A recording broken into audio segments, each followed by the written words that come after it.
गुरदेव बख्शिश कर रहे रहाओ दे बंद राही किन बिद हीरो धीरै नी मानो मिल साजन हों तुझ कुर्बानो रहाओ। अंदर दा बिरहों बैराग परमात्मा नूं मिलण दी सिक अते तड़फ नूं बयान करते हुए पातशाह बेनती कर रहे किन बिद हीरो धीरै नहीं मानो। हे मेरे मालिक ਤੁਹਾਡੀ ਮਿਲਾਪ ਤੋਂ ਬਿਨਾ ਇਹ ਮਨ ਨੂੰ ਕਿਸ ਤਰ੍ਹਾਂ ਧੀਰਜ ਬਚੇ। ਇਹ ਮਨ ਧੀਰਜ ਵਿੱਚ ਨਹੀਂ ਆਉਂਦਾ ਜਿੰਨਾ ਚਿਰ ਮਿਲਾਪ ਨਹੀਂ ਹੋ ਜਾਂਦਾ। ਇਹ ਤਪੈ ਹਿਆਓ ਜਿਹੜਾ ਬਿਲੜਾਏ, ਇਹ ਵਿਲਕ ਰਿਹਾ ਹੈ ਜਿਹੜਾ, ਇਹ ਹਿਰਦਾ ਤੜਫ ਰਿਹਾ ਹੈ ਤੁਹਾਡੇ ਮਿਲਾਪ ਤੋਂ ਬਿਨਾ। ਕਿਨ ਬਿਦ ਹੀਰੋ ਧੀਰੈ ਨਹੀਂ ਮਾਨੋ, ਇਹ ਨਿਮਾਣਾ ਮੇਰਾ ਮਨ, ਇਹ ਮੇਰਾ ਹਿਰਦਾ ਕਿਸ ਤਰ੍ਹਾਂ ਧੀਰਜ ਕਰੇ। ਮਿਲ ਸਾਜਨ ਹੋ ਤੁਝ ਕੁਰਬਾਨੋ, हे मेरे सज्जन प्रभु तुसी मिलो, तुसी दीदार बख्शो, तुसी मिलाप बख्शो। हाँ तुझ कुर्बानो, मैं तुहाडे तो कुर्बान बलिहार सदके जाना हाँ। रहाओ, ये रहाओ दे बंद रहे सतगुरु दीदारां दी मंग कर रहे हैं। रमता दे बचन उमक्यो हियो मिरन प्रभ ताई। उमक्यो दा अर्थ मन विच उछाल आउणा, उमा जागना। आख्या मेरे मालिक ਤੁਹਾਨੂੰ ਮਿਲਣ ਵਾਸਤੇ ਮੇਰੇ ਮਨ ਵਿੱਚ ਇਹ ਉਮਾਦ ਤੇ ਚਾਹ ਜਾਗਿਆ। ਉਮਕਿਓ ਹੀਓ ਦਾ ਅਰਥ ਹਿਰਦੇ ਚੋਂ, ਮਿਲਣ ਪ੍ਰਭ ਤਾਹੀਂ ਮੇਰੇ ਮਨ ਵਿੱਚ ਇਹ ਉਛਾਲ, ਇਹ ਚਾਹ ਜਾਗਿਆ परमात्मा ਦੇ ਮਿਲਾਪ ਵਾਸਤੇ। ਖੋਜਤ ਚਰਿਓ ਦੇਖੋ ਪ੍ਰਿय ਜਾਈ, ਤੇ ਮੇਰੇ ਮਾਲਕ ਮੈਂ ਖੋਜ ਲਈ ਚੜ੍ਹ ਤੁਰਿਆ, ਮੈਂ ਖੋਜ ਭਾਲ ਕਰ ਰਹੀ ਹਾਂ ਤੁਹਾਡੇ ਦਰਸ਼ਨਾਂ ਦੀ। ਦੇਖੋ ਪ੍ਰਿय ਜਾਈ, ਮੈਂ परमात्मा ਨੂੰ ਜਾ ਕੇ ਵੇਖਾਂ। ਤੇ ਉਸ ਵੇਖਣ ਵਾਸਤੇ ਗੁਰਦੇਵ ਕਹਿੰਦੇ ਹਉ ਢੂੰਢੇਂਦੀ ਦਰਸ਼ਨ ਕਾਰਨ ਬੀਥੀ ਬੀਥੀ ਪੇਖਾਂ। ਬੀਥੀ ਤੋਂ ਭਾਵ ਕਿ ਮੇਰੇ ਮਾਲਕ ਮੈਂ ਤੁਹਾਡੇ ਦਰਸ਼ਨਾਂ ਵਾਸਤੇ ਹਰ ਕਰਮ ਕਾਂਡ ਦੀ ਗਲੀ ਗਲੀ ਲੰਘ ਕੇ ਆਈ ਹਾਂ। ਹਉ ਢੂੰਢੇਂਦੀ ਦਰਸ਼ਨ ਕਾਰਨ, ਕਾਹਦੇ ਲਈ ਢੂੰਡ ਹੈ? ਤੁਹਾਡੇ ਦਰਸ਼ਨਾਂ ਦੇ ਵਾਸਤੇ। ਮੈਂ ਹਰ ਗਲੀ ਹਰ ਕਰਮ ਭਾਵ ਧਾਰਮਿਕ ਹਰ ਕਰਮ ਕੀਤਾ ਹੈ ਤੁਹਾਡੇ ਮਿਲਾਪ ਲਈ। ਹਉ ਢੂੰਢੇਂਦੀ ਦਰਸ਼ਨ ਕਾਰਨ ਬੀਥੀ ਬੀਥੀ ਪੇਖਾਂ, ਗੁਰ ਮਿਲ ਭਰਮ ਗਵਾਇਆ ਹੈ। ਪਰ ਆਖਿਆ ਇਹ ਭਰਮ ਮੇਰਾ ਗੁਰੂ ਨੂੰ ਮਿਲ ਕੇ ਖਤਮ ਹੋਇਆ। ਇਹ ਬਿਦ ਪਾਈ ਸਾਧੂ ਕੰਨੋ, ਇਹ ਮੇਰੇ ਗੁਰੂ ਤੋਂ ਪ੍ਰਾਪਤ ਹੋਈ ਹੈ। ਇਹ ਬਿਦ ਭਾਵ ਧੰਨ ਗੁਰੂ ਗ੍ਰੰਥ ਸਾਹਿਬ ਮਹਾਰਾਜ ਜੁਗਤ ਦੱਸਦੇ ਪਰਮਾਤਮਾ ਦਾ ਮਿਲਾਪ ਕਿਵੇਂ। ਇਹ ਬਿਦ ਪਾਈ ਸਾਧੂ ਕੰਨੋ, ਲੇਖ ਲਿਖਿਓ ਧੁਰ ਮੱਥ ਹੈ। ਤੇ ਪਰਮੇਸ਼ਰ ਨੇ ਮੇਰਾ ਧੁਰੋਂ ਮੱਥੇ ਤੇ ਲੇਖ ਲਿਖਿਆ ਸੀ, ਮੇਰਾ ਮਿਲਾਪ ਹੋ ਗਿਆ। ਗੁਰਦੇਵ ਇਹ ਅੰਦਰ ਦੀ ਸਿੱਖ ਲੈ ਕੇ ਜੀਵ ਆਤਮਾ ਪਰਮਾਤਮਾ ਦੇ ਮਿਲਾਪ ਲਈ ਜਿਹੜੀ ਦੌੜ ਭੱਜ ਕਰਦੀ, ਮਿਲਾਪ ਵਾਸਤੇ ਕਰਮ ਕਰ ਰਹੀ ਹੈ, ਉਸ ਕਰਮਾਂ ਨੂੰ ਗੁਰਦੇਵ ਬਿਆਨ ਕਰ ਰਿਹਾ। ਉਮਕਿਓ ਹੀਓ ਮਿਲਨ ਪ੍ਰਭ ਤਾਹੀਂ, ਖੋਜਤ ਚਰਿਓ, ਮੈਂ ਖੋਜ ਕਰਨ ਵਾਸਤੇ ਭਾਲ ਕਰਨ ਲਈ ਤੁਰ ਪਿਆ। ਦੇਖੋ ਪ੍ਰਿय ਜਾਈ, ਭਾਈ ਮੈਂ ਪਰਮਾਤਮਾ ਨੂੰ ਜਾ ਕੇ ਵੇਖਾਂ, ਪਰਮਾਤਮਾ ਦਾ ਮਿਲਾਪ ਕਰਨਾ। ਇਹ ਖੋਜ ਦੀ ਸਿੱਖ, ਇਹ ਦਰਸ਼ਨਾਂ ਦੀ ਪਿਆਸ ਜਾਗੀ, ਜੋ ਕਿ ਘਰ ਛੱਡ ਕੇ ਪਹਾੜਾਂ ਦੀਆਂ ਕੰਧਾਂ ਚਲੇ ਗਏ, ਕੋਈ ਜੰਗਲਾਂ ਨੂੰ ਚਲਾ ਗਿਆ, ਕੋਈ ਗ੍ਰਸਤੀ ਹੋ ਗ੍ਰਸਤ ਧਾਰਨ ਕਿਸੇ ਨੇ ਕੀਤਾ, ਕਿਸੇ ਨੇ ਗ੍ਰਸਤ ਦਾ ਤਿਆਗ ਕੀਤਾ, ਕੋਈ ਸੰਨਿਆਸੀ ਹੋ ਗਿਆ, ਕੋਈ ਦਿਗੰਬਰ ਹੋ ਗਿਆ, ਕੋਈ ਸਿਤੰਬਰ ਹੋ ਗਿਆ। ਦਿਗੰਬਰ ਕਹਿੰਦੇ ਜਿਹਨੇ ਕੱਪੜੇ ਉਤਾਰ ਦਿੱਤੇ ਨਾਂਗੇ ਸਾਧੂ ਬਣ ਗਏ। ਕੋਈ ਸਿਤੰਬਰ ਕੋਈ ਚਿੱਟੇ ਕੱਪੜੇ ਪਾ ਕੇ ਉਹਨੇ ਆਖਿਆ ਰੱਬ ਮਿਲਦਾ ਹੈ। ਭਾਵ ਵੱਖ ਵੱਖ ਲਿਬਾਸ ਲੋਕਾਂ ਨੇ ਧਾਰਨ ਕੀਤੇ, ਅੰਦਰ ਚੇਸ਼ਟਾ ਇੱਕੋ ਸੀ परमात्मा ਦੇ ਮਿਲਾਪ ਦੀ। तो पातशाह बख्शिश करते खोज चरियो देखो प्रिय जाए, मैं भी खोज की थी कि परमात्मा का जिहड़ा वो मिलाप हो जाए। फिर बख्शिश करते सुनत संदेसरो प्रिय ग्रह सेज विशाई, भ्रम भ्रम आयो तो नदर न पाई। सुनत संदेसरो प्रियो, प्रिय आख्या मैं परमेश्वर पति का संदेशा सुन के ग्रह सेज विछाई। फिर मैं यतन किया ये हिरदे नूं सेजा नूं सवारन का यतन किया।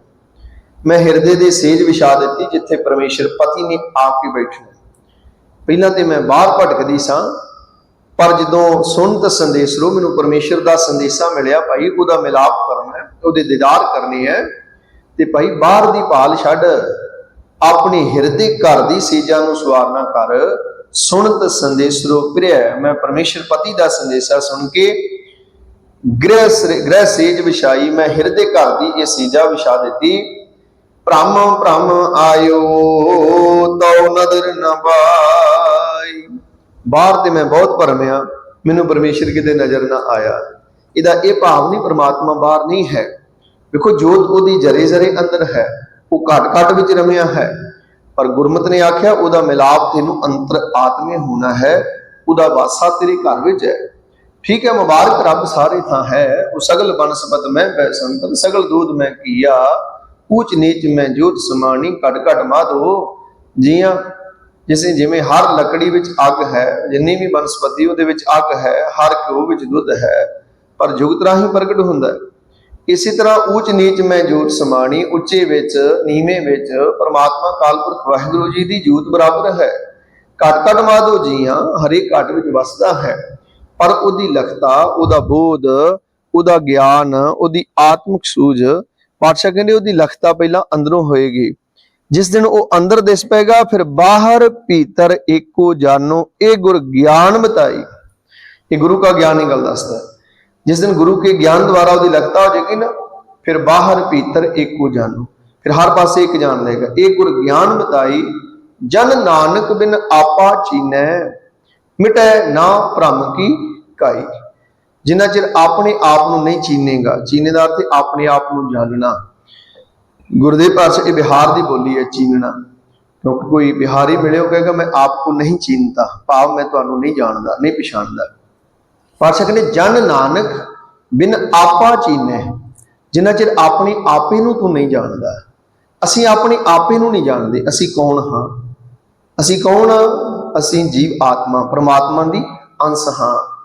तो अंश परमात्मा तो वखरी नहीं है, बस विच होमे पीत करारी है, बस ये पीत पै गई, कंध आ गई, परमात्मा के अंदर ही है। तो पातशाह कहते ये लखता, ये बोध, ये गुरु के ज्ञान द्वारा प्राप्त होना है। तो जिस दिन मैनू वो परमेश्वर का संदेशा मिलिया, सुनत संदेशर उभरिया ग्रह सेज विछाई, फिर उस दिन तो मैं अपने हिरदे की सेजा नूं सवारन का यतन किया ते आख्या मेरी भटकना मुक गई। भ्रम भ्रम आयो तो नजर न पाई, मैं बाहर जंगलों में सारे पासे भाल के ते आगे मैनू प्राप्ति ना हुई। पर जो परमेश्वर का मैनू संदेशा मैं सुनिया, उहदा निवास इस हिरदे घर च है, तो मैं हिरदे घर की सेजा नूं विछाउणा शुरू किया, भाव इनू सवारना शुरू किया। फिर रहाओ दा बंद किन बिद हीरो धीरै नहीं मानो, हे मेरे मालक ये मेरा निमाणा हिरदा किस तरह धीरज करे, तुहाडे दीदार तो बिना मिल साजन हाँ तुझ कुर्बानो। हे मेरे सजन मैनू मिलो, मैं तुहाडे तो कुर्बान मिलहार जाना हाँ। रहाओ एका सेज विशी धन कंता, धन सूती फिर सद जागंता। पातशाह कहते हैरानी की बात, एका सेज विशी धन कंता, ये जीव आत्मा परमात्मा की सेज इको ही है, इको सेजा ते अंदर वसदे ने दोवें। एका सेज विशी धन कंता, इको सेज है, इको सिंघासन है, उत्थे जीवात्मा है, उत्थे ही परमात्मा है। पर कहते होया कि धन सूती फिर सद जागंता, ये जीव आत्मा सुती हुई है, फिर सद जागंता, परमेश्वर पति ते सदा जागता है, सतगुरु जागता है देव, आख्या गुरु ते जाग रहा है। पर यह जीवात्मा सौगी, जिन्ना ये सुती हुई है, पति जाग रहा, मिलाप किवें होएगा? जिन्ना चिर जीवात्मा जागेगी नहीं, उन्ना चिर मिलाप नहीं है। पति ते लागे है पर जीवात्मा सुती हुई है, किस तरह मिलाप होएगा? पातशाह कह रहे एका सेज विशी तन कंता, जीव आत्मा ते परमात्मा पति की सेज इको ही है हिरदे दी, पर धन सूती जीव आत्मा सुती हुई है माया मोह दे विच। फिर सद जागंता, परमेश्वर पति ते सदा ही जागदा है। फिर कहते पीओ मदरो धन मतवंता, धन जागे जे फिर बोलंता। आख्या पीओ मदरो धन मतवंता, ये जीवात्मा जिहड़ी है पीओ मदरो, ये नशे विच गुलतान है। पीओ मदरो, मदरो तो भाव शराब, जिस तरह शराब के नशे विच कोई शराबी बेसुरत पिया है, ਉਹਦੇ ਸਰਾਣੇ ਬੈਠਾ ਮਨੁੱਖ ਜਿਹਨੇ ਮਰਜ਼ੀ ਗੀਤ ਗਾਈ ਜਾਏ, ਮੈਂ ਤੈਨੂੰ ਮਿਲਣ ਆਇਆ ਭਾਈ ਉੱਠ ਮੈਨੂੰ ਮਿਲ, ਉਹਨੂੰ ਹੋਸ਼ ਹੀ ਨਹੀਂ ਹੈ, ਕਿਉਂਕਿ ਉਹ ਨਸ਼ੇ ਵਿੱਚ ਹੈ, ਉਹ ਹੋਸ਼ ਗਵਾ ਚੁੱਕਾ ਹੈ। ਇਸੇ ਤਰ੍ਹਾਂ ਪਾਤਸ਼ਾਹ ਕਹਿੰਦੇ ਇਹ ਜੀਵ ਆਤਮਾ ਇਹ ਹੋਸ਼ ਗਵਾ ਚੁੱਕੀ ਹੈ। ਇਹ ਮਾਇਆ ਦਾ ਨਸ਼ਾ, ਇਹ ਦੌਲਤ ਦਾ ਨਸ਼ਾ, ਇਹ ਧੰਦੇ ਧੰਦਾਤ, ਇਹ ਕਾਰੋਬਾਰ, ਇਹ ਸੰਸਾਰ, ਇਹ ਮਾਇਆ ਮੋਹ, ਇੰਨਾ ਕੁ ਨਸ਼ਾ ਇਹਨੂੰ ਪੈ ਗਿਆ ਜੀਵ ਆਤਮਾ ਨੂੰ। ਮਨੁੱਖ ਇਸ ਨਸ਼ੇ ਵਿੱਚ ਦਿਨ ਰਾਤ ਬੋਲਾ ਹੋਇਆ ਫਿਰਦਾ ਹੈ। ਜਿਨ ਪਾਸ਼ਾ ਨੇ ਧਨ ਜੋਬਨ ਪ੍ਰਭ ਤਕ ਮਦ ਮੈਂ ਅਹਨਿਸ ਰਹਿ ਦੀਵਾਨਾ। ਦਿਨ ਰਾਤ ਬੰਦਾ ਪਾਗਲ ਹੋਇਆ ਫਿਰਦਾ। ਇਹ ਇੱਕ ਨਸ਼ਾ ਹੈ ਬਹੁਤ ਵੱਡਾ, ਧਨ ਦਾ, ਜੋਬਨ ਦਾ, ਜਵਾਨੀ ਦਾ, ਸ਼ੌਹਰਤ ਦਾ ਬਹੁਤ ਵੱਡਾ ਨਸ਼ਾ। ਇਹ ਤਿੰਨ ਨਸ਼ੇ ਨੇ। ਪਾਤਸ਼ਾਹ ਕਹਿੰਦੇ ਇਹਨਾਂ ਨਸ਼ਿਆਂ 'ਚ ਜ਼ਿੰਦਗੀ ਲੰਘ ਜਾਂਦੀ। ਜੋਬਨ ਧਨ ਪ੍ਰਭਤਾ ਕੈ ਮਦ ਮੈਂ, ਜਵਾਨੀ ਨਸ਼ਾ, ਧਨ ਨਸ਼ਾ, ਤੀਸਰਾ ਪ੍ਰਭਤਾ ਦਾ ਨਸ਼ਾ ਵੀ ਮੇਰੀ ਪਹੁੰਚ ਬਹੁਤ ਹੈ, ਮੇਰੀ ਚੱਲਦੀ ਬਹੁਤ ਹੈ। ਇਹਨਾਂ ਤਿੰਨਾਂ ਨਸ਼ਿਆਂ 'ਚ ਪਾਤਸ਼ਾਹ ਕਹਿੰਦੇ ਜੀਵਨ ਲੰਘ ਜਾਂਦਾ ਹੈ। ਅਹਨਿਸ ਰਹਿ ਦੀਵਾਨਾ, ਦਿਨ ਰਾਤ ਬੰਦਾ ਪਾਗਲ ਹੋਇਆ ਫਿਰਦਾ, ਆਪੇ ਦੀ ਪਛਾਣ ਨਹੀਂ ਕਰਦਾ ਵੀ ਬਸ ਮੈਂ ਮੇਰੀ ਕਰਤੇ ਜਨਮ ਗਇਓ, ਜ਼ਿੰਦਗੀ ਲੰਘ ਜਾਂਦੀ ਹੈ। ਤੋ ਪਾਤਸ਼ਾਹ ਕਹਿੰਦੇ ਇਹ ਪੀਓ ਮਦਰੋ ਤਨ ਮਤਵੰਤਾ, ਇਹ ਜੀਵ ਆਤਮਾ ਇਹ ਸ਼ਰਾਬ ਦੇ ਨਸ਼ੇ ਵਾਂਗ ਗੁਲਤਾਨ ਹੈ। ਜਿਵੇਂ ਕੋਈ ਸ਼ਰਾਬੀ ਬੇਸੁਰਤ ਪਿਆ ਹੈ, ਕੋਲ ਪਰਮੇਸ਼ਰ ਪਤੀ ਬੈਠਾ। ਹੁਣ ਸ਼ਰਾਬੀ ਕੋਲ ਰਾਤ ਨੂੰ ਕੋਈ ਵੀ ਬੈਠਾ ਹੈ, ਉਹਨੂੰ ਨਹੀਂ ਪਤਾ ਮੇਰੇ ਨਾਲ ਕਿਹੜਾ ਗੱਲਾਂ ਕਰਦਾ ਰਿਹਾ, ਕਿੰਨੇ ਮੈਨੂੰ ਜਗਾਉਣ ਦਾ ਯਤਨ ਕੀਤਾ ਹੈ, ਉਹਨੂੰ ਕੋਈ ਹੋਸ਼ ਨਹੀਂ, ਉਹਨੂੰ ਦਿਨ ਚੜੇ ਹੋਸ਼ ਆਉਣੀ। ਇਸੇ ਤਰ੍ਹਾਂ ਸਾਡੀ ਇਹ ਜ਼ਿੰਦਗੀ ਰੂਪ ਰਾਤ ਜਿਹੜੀ ਹੈ ਉਹ ਨਸ਼ੇ ਵਿੱਚ ਲੰਘਦੀ ਤੁਰੀ ਜਾ ਰਹੀ ਹੈ। ਹੋਸ਼ ਕਦੋਂ ਆਏਗੀ? ਜਿੱਦਣ ਗੁਰੂ ਕੇ ਸ਼ਬਦ ਨਾਲ ਜਾਗਾਂਗੇ, ਉਸ ਦਿਨ ਇਹ ਸੋਇਆ ਮਨ ਜਾਗਾਈ, ਗੁਰੂ ਕੇ ਸ਼ਬਦ ਦੁਆਰਾ ਸੁੱਤਾ ਹੋਇਆ ਮਨ ਜਾਗੇਗਾ, ਫਿਰ ਇਹ ਨਸ਼ਾ ਜਿਹੜਾ ਇਹ ਖਤਮ ਹੋ ਜਾਏਗਾ। ਤੋ ਪਾਤਸ਼ਾਹ ਕਹਿੰਦੇ ਪੀਓ ਮਦਰੋ ਧਨ ਮਤਵੰਤਾ, ਇਹ ਜੀਵ ਆਤਮਾ ਇਹ ਨਸ਼ੇ ਵਿੱਚ ਹੈ। ਤੇ ਆਖਿਆ ਇਸ ਕਰਕੇ ਇਹਨੂੰ ਸਮਝ ਨਹੀਂ ਮੇਰੇ ਕੋਲ ਪਰਮੇਸ਼ਰ ਪਤੀ ਹੈ, ਮੇਰੇ ਕੋਲ ਕੌਣ ਹੈ, ਇਹਨੂੰ ਸਮਝ ਨਹੀਂ। ਧਨ ਜਾਗੈ ਜੇ ਫਿਰ ਬੋਲੰਤਾ, ਆਖਿਆ ਇਹ ਜੀਵ ਆਤਮਾ ਤੇ ਤਾਂ ਜਾਗਦਾ ਨਾ ਜੇ ਪਰਮੇਸ਼ਰ ਪਤੀ ਕਿਰਪਾ ਕਰਦਾ, ਇਹਦੇ ਨਾਲ ਬੋਲਦਾ, ਕੋਈ ਸਾਂਝ ਕਰਦਾ, ਇਹਨੂੰ ਸਮਝ ਪੈਂਦੀ। ਆਖਿਆ ਮੇਰੇ ਮਾਲਕ ਤੇਰੀ ਕਿਰਪਾ ਤੋਂ ਬਿਨਾਂ ਜੀਵ ਜਾਗੇਗਾ ਨਹੀਂ, ਜੇ ਤੂੰ ਹੀ ਬੁਲਾਵੇਂ ਤੇ ਇਹ ਜੀਵ ਬੋਲ ਸਕਦਾ ਹੈ। ਨਹੀਂ, ਇਹ ਜੀਵ ਤੇ ਨਸ਼ੇ ਵਿੱਚ ਜਿਹੜਾ ਇਹ ਮਸਤ ਗੁਲਤਾਨ ਪਿਆ ਹੈ, ਤੁਸੀਂ ਆਪ ਕਿਰਪਾ ਕਰੋ, ਤੁਰਠ ਕੇ ਰਹਿਮਤ ਦੇ ਘਰ ਜਾਓ। ਜੇ ਤੁਸੀਂ ਇਹਨੂੰ ਜੀਵ ਨੂੰ ਬੁਲਾਓ ਤੇ ਇਹ ਬੋਲ ਸਕਦਾ ਹੈ। ਪਾਪ ਤੁਸੀਂ ਆਪ ਜਪਾਈ ਜਪੈ ਸੁਨਾਓ, ਆਪ ਗਵਾਏ ਸੋ ਹਰ ਗੁਣ ਗਾਓ। ਤੁਸੀਂ ਕਿਰਪਾ ਕਰ ਦੋ ਤੇ ਜੀਵ ਇਹ ਜਾਗ ਸਕਦਾ, ਨਹੀਂ ਤੇ ਮਨਮੁਖ ਸੂਤਾ ਮਾਇਆ ਮੋਹ ਪਿਆਰ, ਇਹ ਜੀਵ ਤੇਰੇ ਤੋਂ ਟੁੱਟ ਕੇ ਮਾਇਆ ਮੋਹ ਦੇ ਪਿਆਰ ਸੁੱਤੇ ਨੇ। ਇਹਨਾਂ ਦਾ ਜਾਗਣਾ ਜਿਹੜਾ ਉਹ ਸੰਭਵ ਨਹੀਂ ਹੈ, ਕਿਉਂਕਿ ਹਰ ਜੀਵ ਮਾਇਆ ਮੋਹ 'ਚ ਸੁੱਤਾ ਹੈ। ਇੰਨਾ ਕੁ ਮਾਇਆ ਦਾ ਪ੍ਰਭਾਵ ਹੈ ਕਿ ਇਨ ਮਾਇਆ ਜਗਦੀਸ਼ ਗੁਸਾਈ ਤੁਮਰੇ ਚਰਨ ਵਿਸਾਰੇ, ਰੱਬ ਦੇ ਚਰਨ ਭੁਲਾ ਦਿੱਤੇ। ਐਸਾ ਨਸ਼ਾ ਹੈ ਇਹ ਮਾਇਆ ਦਾ। ਤੋ ਗੁਰਦੇਵ ਪਾਤਸ਼ਾਹ ਨੇ ਆਖਿਆ ਪੀਓ ਮਦਰੋ ਧਨ ਮਤਵੰਤਾ, ਧਨ ਜਾਗੈ ਜੇ ਫਿਰ ਬੋਲੰਤਾ, ਇਹ ਜੀਵ ਆਤਮਾ ਨਸ਼ੇ ਵਿੱਚ ਹੈ। ਪਰ ਪਰਮੇਸ਼ਰ ਪਤੀ ਅਕਾਲ ਪੁਰਖ ਵਾਹਿਗੁਰੂ ਇਹ ਜਾਗ ਸਕਦੀ ਹੈ ਜੇ ਫਿਰ ਬੋਲੰਤਾ, ਜੇ ਤੁਸੀਂ ਇਹਨੂੰ ਬੁਲਾਵੋ, ਜੇ ਤੁਸੀਂ ਸੁਮਤ ਦੇ ਦਿਓ ਤਾਂ ਇਹ ਜੀਵ ਜਾਗ ਸਕਦਾ ਹੈ। ਫਿਰ ਆਖਿਆ ਭਈ ਨਿਰਾਸੀ ਬਹੁਤ ਦਿਨ ਲਾਗੇ, ਦੇਸ ਦੇਸੰਤਰ ਮੈਂ ਸਗਲੇ ਜਾਗੇ। ਮੇਰੇ ਮਾਲਕ ਮੈਂ ਨਿਰਾਸ਼ ਹੋ ਕੇ ਤੁਹਾਡੇ ਦਰਸ਼ਨਾਂ ਦੀ ਆਸ ਲੈ ਕੇ ਬਹੁਤ ਦਿਨ ਲੱਗੇ, ਮੇਰੀ ਜ਼ਿੰਦਗੀ ਦੇ ਬੜੇ ਦਿਨ ਲੰਘ ਗਏ, ਕਈ ਜਨਮ ਲੰਘ ਗਏ ਤੁਹਾਡੇ ਮਿਲਾਪ ਲਈ। ਦੇਸ਼ ਦੇਸੰਤਰ ਮੈਂ ਸਗਲੇ ਚਾਗੀ, ਮੈਂ ਦੇਸ਼ ਤੇ ਦੇਸੰਤਰਾਂ 'ਚ ਤੁਹਾਡੀ ਭਾਲ ਕਰਦੀ ਰਹੀ ਪਰਮਾਤਮਾ। ਜਿਹਨੂੰ ਪਾਤਸ਼ਾਹ ਨੇ ਕਿਹਾ ਚਾਰ ਕੁੰਟ ਦਹ ਦਿਸ ਭ੍ਰਮੇ ਥਕ ਆਏ ਪ੍ਰਭ ਕੀ ਸ਼ਾਮ, ਦੇਸ਼ ਦੇਸੰਤਰ ਮੈਂ ਸਗਲੇ ਝਾਗੇ।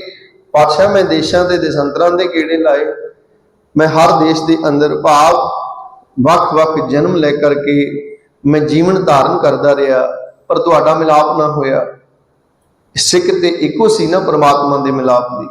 ਤੇ ਫਿਰ ਬੇਨਤੀ ਕੀਤੀ ਖਿਨ ਰਹਿਣ ਨਾ ਪਾਵੋ ਬਿਨ ਪਗ ਪਾਗੇ, ਹੋਏ ਕਿਰਪਾਲ ਪ੍ਰਭ ਮਿਲੈ ਸੁਭਾਗੀ। ਖਿਨ ਰਹਿਣ ਨਾ ਪਾਵੋ, ਹੈ ਮੇਰੇ ਮਾਲਕ ਇੱਕ ਖਿਨ ਵੀ ਮੈਨੂੰ ਚੈਨ ਨਹੀਂ ਆਉਂਦਾ, ਮੈਂ ਰਹਿ ਨਹੀਂ ਸਕਦੀ ਬਿਨ ਪਗ ਪਾਗੇ। ਜਿੰਨਾ ਚਿਰ ਮੈਂ ਤੁਹਾਡੇ ਚਰਨੀ ਨਹੀਂ ਲੱਗ ਜਾਂਦੀ, ਤੁਹਾਡੇ ਚਰਨਾਂ ਤੇ ਝੁਕ ਨਹੀਂ ਜਾਂਦੀ, ਤੁਹਾਡਾ ਮਿਲਾਪ ਨਹੀਂ ਹੋ ਜਾਂਦਾ, ਉਹਨਾਂ ਚਿਰ ਮੈਂ ਰਹਿ ਨਹੀਂ ਸਕਦੀ। ਕਿਉਂ ਮੇਰਾ ਜੀੜਾ ਤੜਫ ਰਿਹਾ, ਹਰ ਦਰਸ਼ਨ ਕੋ ਮੇਰਾ ਮਨ ਬਹੁਤ ਤਪਤ ਹੈ, ਜੋ ਤ੍ਰਿਖਾਵੰਤ ਬਿਨ ਨੀਤ। ਜਿਸ ਤਰ੍ਹਾਂ ਇੱਕ ਬੰਬੀਹਾ ਪਿਆਸਾ ਹੈ, ਉਹ ਪਾਣੀ ਨਹੀਂ ਤੜਫ ਰਿਹਾ ਹੈ, ਇਸੇ ਤਰ੍ਹਾਂ ਮੇਰੇ ਮਾਲਕ ਮੇਰੇ ਅੰਦਰ ਤੁਹਾਡੇ ਦਰਸ਼ਨਾਂ ਦੀ ਤੜਫ ਹੈ, ਤੁਹਾਡੇ ਦਰਸ਼ਨਾਂ ਤੋਂ ਬਿਨਾਂ ਇਹ ਵਿਲਕ ਰਿਹਾ ਹੈ। ਬੰਬੀਹੇ ਅੰਦਰ ਪਿਆਸ ਹੈ, ਉਹ ਅੰਮ੍ਰਿਤ ਵੇਲੇ ਉੱਠਦਾ ਹੈ, ਪੁਕਾਰਾਂ ਕਰਦਾ ਹੈ, ਉਹਦੀ ਪੁਕਾਰ ਰੱਬ ਦੇ ਦਰ ਸੁਣਦੀ। ਹੁਕਮ ਹੁੰਦਾ ਬਦਲਾਂ ਨੂੰ ਤੇ ਬਾਰਿਸ਼ ਹੁੰਦੀ, ਬੰਬੀਹਾ ਅੰਮ੍ਰਿਤ ਵੇਲੇ ਬੋਲਿਆ ਤਾਂ ਦਰ ਸੁਣੀ ਪੁਕਾਰ, ਤਾਂ ਉਹਦੀ ਪੁਕਾਰ ਰੱਬ ਅੱਗੇ ਸੁਣਦੀ ਜੇ ਅੰਮ੍ਰਿਤ ਵੇਲੇ ਬੋਲਦਾ। ਤੇ ਪਾਤਸ਼ਾਹ ਨੇ ਕਿਹਾ ਮੇਘੈ ਨੂੰ ਫੁਰਮਾਨ ਹੋਆ ਵਰਸੋ ਕਿਰਪਾ ਧਾਰ। ਫਿਰ ਰੱਬ ਜੀ ਬਦਲਾਂ ਨੂੰ ਹੁਕਮ ਕਰਦੇ ਆ, ਉਹ ਵਰਸਦੇ ਨੇ ਤੇ ਬੰਬੀਹੇ ਨੂੰ ਸਵਾਂਤੀ ਬੂੰਦ ਮਿਲਦੀ, ਉਹ ਸ਼ਾਂਤ ਹੁੰਦਾ ਹੈ। इसी तरह मेरे मालिक ये साडा जिंद रूप मवीहा तड़फ रहा है, तुसी नाम रूप स्वाद की बूंद बख्शोगे तो ता तृप्त होना है। हर दर्शन को मेरा मन बहुत तपता है, जो त्रिखावंत बिन नीर। आख्या जिवें प्यासा पानी नहीं तड़फदा है, इसी तरह मालका तुहाडे दर्शनां तो बिना मैं तड़फ रहा हाँ। मेरे मन प्रेम लगो हर तीर, तुहाडे प्यार दा तीर ने मेरे हिरदे नूं विन्ह दिता है। जिन्ना चिर ये प्यार दा वैराग दा तीर नहीं विनेगा, उन्ना चिर परमार्थ की सोझी नहीं पैगी। इसे नूं आख्या है कबीर सतगुर सूर में बाह्या बाण जो एक, लागत ही पोए गिर परिया परा कलेजे शेख। कि हुण उन्हें अंदर शेक कर दिता है, जिहड़ा ये विछोड़े दा तीर लगा है। पाप गुरु की बाणी दा तीर हिरदे च लगदा है, मनुख सुता हुआ मन जागदा है, फिर परमात्मा दे मिलाप की तड़फ जागदी। मैं ते विछड़िया अनेकां जन्मां दा, जन्म मिलाप लई मिलिया सी, फिर मनुख जागदा है। इसे नूं क्या चोट सहारे शब्द की तास गुरु में दास, जिहड़ा गुरु के शब्द की चोट सहारदा है। इसे नूं आख्या हर प्रेम बाणी मन मारिया, अणियाले अणिया राम राजे। ये गुरु ते तीर रोज मार रहा है साडे अंदर, हिरदे अंदर ये शब्द दे तीर रोज वज रहे ने। पर जिस लागी पीर पिरम की सो जाने जरिया, जिन्हों ये तीर सल लग गया है, जिदे अंदर ये तीर विन गया हिरदे नूं, जिदे अंदर ये जख्म हो चुका, वही जानता है ना। पातशाह कहते जिस लागी पीर पिरम की सो जाने जरिया, वही जानता है जिन्हों ये विछोड़े का सल लग चुका है। फिर वो मिलाप लिए तड़फदा है कि हर दर्शन को मेरा मन बहुत तपता है, जो त्रिखावंत बिन नीर। मेरे मन प्रेम लगो हर तीर, हमरी बेदन हर प्रभ जाने। मेरे मन अंतर की पीर, मेरे अंदर की पीड़ा ते विछोड़े दे दुख नूं मेरा गुरु जानदा है। मैं किन्ना क तड़फदा है, ਜਾਂ मेरे अंदर मिलाप की किन्नी क सिक है, ये मेरा गुरु जानता है। पातशाह कहते कि मेरे मन अंतर की पीर। ते फिर आख्या मिल मिल सखी गुण गाओ मेरे प्रभ के, ले सतगुर की मत धीर।